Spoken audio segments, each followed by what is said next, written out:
Gus Bara atas kemenangannya di dalam pemilihan Bupati Mojokerto ini. Beliau mendoakan semoga Allah Subhanahu wa taala senantiasa memberikan taufik kepada Gus Bara, memberikan jalan, memberikan kemudahan, dan semoga Allah Subhanahu wa taala memberikan rizki itolat al-khair, yaitu teman-teman yang baik, kolega yang baik, sehingga mampu melaksanakan tugas yang diberikan oleh Allah Subhanahu wa taala kepada beliau. Allahumma amin ya rabbal alamin. وقد ورد عن رسول الله صلى الله عليه وسلم النصيحة ثلاثة. قال: لمن يا رسول الله صلى الله عليه وسلم؟ قال: لله وكتابه ولرسوله ولأئمة المسلمين وعامتهم. قال العلماء: والنصيحة لأئمة المسلمين بالدعاء لهم والنصح لهم بالرفق واللين والحكمة والموعظة الحسنة ومعاونتهم على القيام بما والله الله وتمني ورجاء الخير لهم والدعاء الدائم لهم.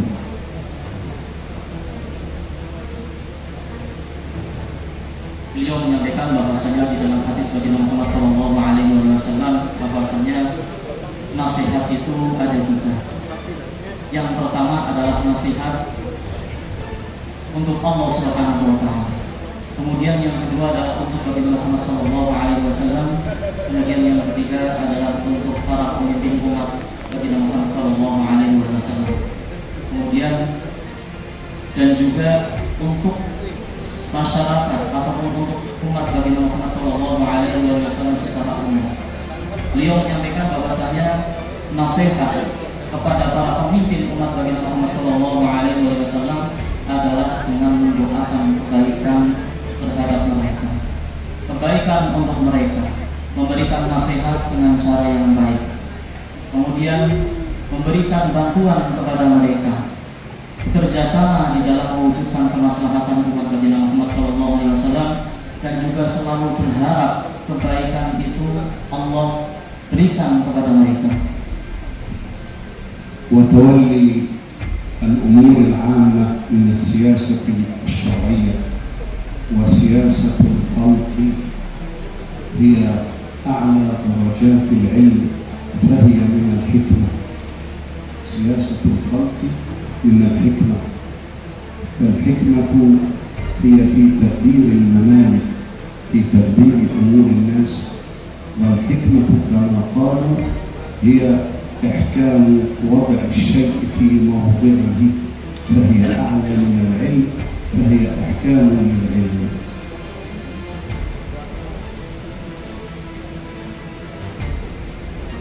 Beliau menyampaikan bahwasanya menjadi pemimpin terhadap orang banyak adalah merupakan derajat yang lebih tinggi daripada ilmu, yang mana menjadi pemimpin orang banyak berarti harus mampu mengatur makhluk ataupun hamba-hamba Allah Subhanahu wa taala, yang tentunya ini adalah tidak terlepas dari adanya hikmah, yang mana hikmah definisinya adalah meletakkan segala sesuatu pada tempatnya sesuai dengan porsinya. Beliau mengatakan bahwasanya hikmah ini adalah lebih utama, lebih unggul, lebih afdal daripada ilmu. فمداراة الخلق وسياستهم من أشد وأعمق الأمور، إذ كيف تجمع أو تضع المعيار لكي تجمع وتتعامل في ذات الوقت مع أكابر الأولياء والعلماء، وفي المقابل مع أعتى المجرمين والمنحرفين. كيف يكون ذلك؟ تلك هي سياسة الخلق ومداراتهم. Beliau menyampaikan bahwasanya menjadi pemimpin orang banyak adalah merupakan perkara yang sangat sulit. Bagaimana tidak, kita akan dipertemukan dengan orang-orang yang merupakan pembesar daripada wali Allah Subhanahu wa taala, sebagaimana kita juga akan dipertemukan dengan para penjahat atau orang-orang yang jauh dari Allah Subhanahu wa taala. درجات الإرشاد في التصوف، فإذا كان على الشيخ أن يسلك المريدين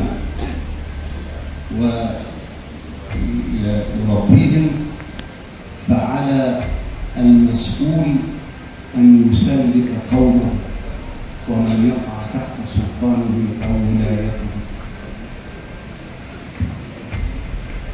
Beliau menyampaikan bahwasanya di dalam dunia tasawuf ada seorang mursyid yang mana beliau adalah tugasnya memberikan taujihat, memberikan nasihat, memberikan hidayah kepada para murid-muridnya. Tentunya murid-muridnya itu tidak semua adalah merupakan orang yang soleh, akan tetapi ada juga yang tidak soleh. Disinilah tugas seorang mursyid, tugas seorang guru spiritual, bagaimana agar orang yang belum soleh atau tidak soleh menjadi orang yang dekat dengan Allah Subhanahu wa Ta'ala. ويحضرني وصية سيدنا أبي بكر الصديق رضي الله عنه لسيدنا عمر عندما ولاه وهو يحتضر قائلا له: يا عمر، اعلم يا عمر أن الحق ثقيل وهو مع ثقله مريء الطيب، وإن الباطل خفيف وهو مع خفته وبيء السيد، وإن لله عز وجل يا عمر حق بالليل لا يقبله بالنهار، وحق بالنهار لا يقبله بالليل، لكي نعلم دقة الأمور في التعامل. واعلم يا عمر أن لله عز وجل حق بالليل لا يقبله بالنهار، وحق بالنهار لا يقبله بالليل، وإنك إن عدلت على الناس كلهم يا عمر وجرت على واحد منهم لمال جورك بعدلك،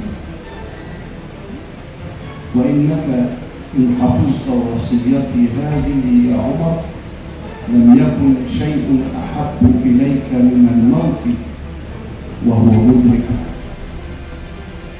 وإنك إن حفظت وصيتي هذه يا عمر لم يكن شيء أحب إليك من الموت وهو مدركك، وإنك إن ضيعت وصيتي هذه يا عمر لم يكن شيء أبغض إليك من الموت ولن تعجزك. Beliau menyampaikan bahwasanya di antara wasiat Sayyidina Abu Bakar Siddiq radhiyallahu anhu terhadap Sayyidina Umar, yang mana ketika itu Sayyidina Abu Bakar itu sudah sakaratul maut. Beliau mengatakan bahwasanya sesungguhnya perkara yang hak itu sangat berat sekali, dan perkara yang batil itu sangat-sangat ringan sekali. Dan Allah Subhanahu wa Ta'ala memiliki sesuatu yang hak, yang mana di siang hari terkadang diterima, akan tetapi di malam hari ditolak. Begitu pula dengan sebaliknya. Beliau mengatakan bahwasanya di dalam bertaamul dengan orang banyak, maka kita harus sangat berhati-hati. Apabila kita melakukan perkara yang adil 99%, maka apabila kita membolimi satu orang saja, maka itu akan kembali kepada kita. Dalam hal ini beliau menyampaikan bahwasanya kalau seandainya saja ada 99% saya berbuat adil kepada mereka, akan tetapi 1% saya menzalimi mereka, maka tidak ada yang lebih saya sukai kecuali kematian. Dalam artian yaitu daripada saya menzalimi satu orang, maka mendingan saya mati saja.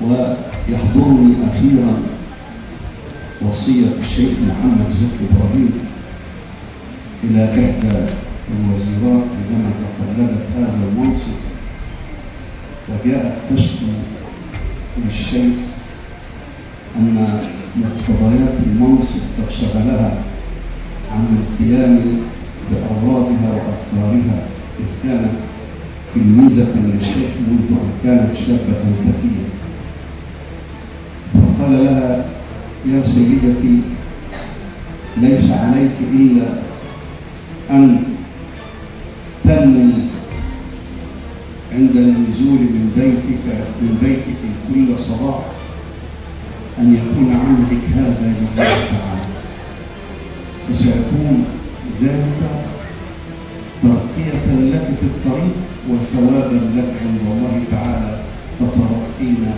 بهما إن شاء الله. فما تقرب عبد إلى الله تعالى بأفضل من النية والثقة بالله تعالى. فهذا ما يقول، وأسأل الله عز وجل للسيد قراء وهو رجل طيب من بيت طيب، من بيت خير وعلم وبركة، أن يبارك في خطواته وفي أعماله، وأن يوفقه لما يحبه ويرضاه، ونستغفره تعالى من كل قول وعمل أردنا به وجهه فخرجنا فيه وليس له. وصلى الله وسلم وبارك على سيدنا محمد وعلى آله وصحبه وسلم تسليما، والحمد لله رب العالمين. Kemudian beliau menyampaikan bahwasannya di antara wasiat Syekh beliau, guru beliau, yaitu Syekh Muhammad Zakiyuddin Ibrahim rahimahullah ta'ala wa nafa'ana bihi wa bi masyayikhna fid dharain amin. Beliau berwasiat kepada salah satu muridnya yang mana ketika itu diberi amanah untuk menjadi seorang menteri, yang mana murid tersebut beliau mengadu kepada sang guru bahwasanya pekerjaan menjadi seorang menteri ini sangat berat sekali, sehingga terkadang menyibukkanku dari wirid-wiridku, dari ibadah-ibadahku. Kemudian Syekh Zaki Ibrahim beliau mengatakan, wahai anakku, yang terpenting bagimu adalah niat.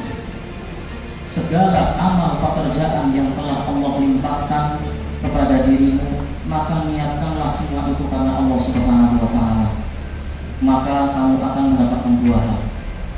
Yang pertama, Allah Subhanahu wa ta'ala akan meningkatkan derajatmu di dalam qorik, di dalam suluk, di dalam usul, menggapai kepada Allah Subhanahu wa ta'ala.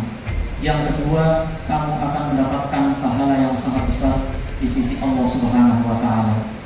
Karena sesungguhnya yang paling penting, yang paling utama adalah niatan yang baik dalam segala hal.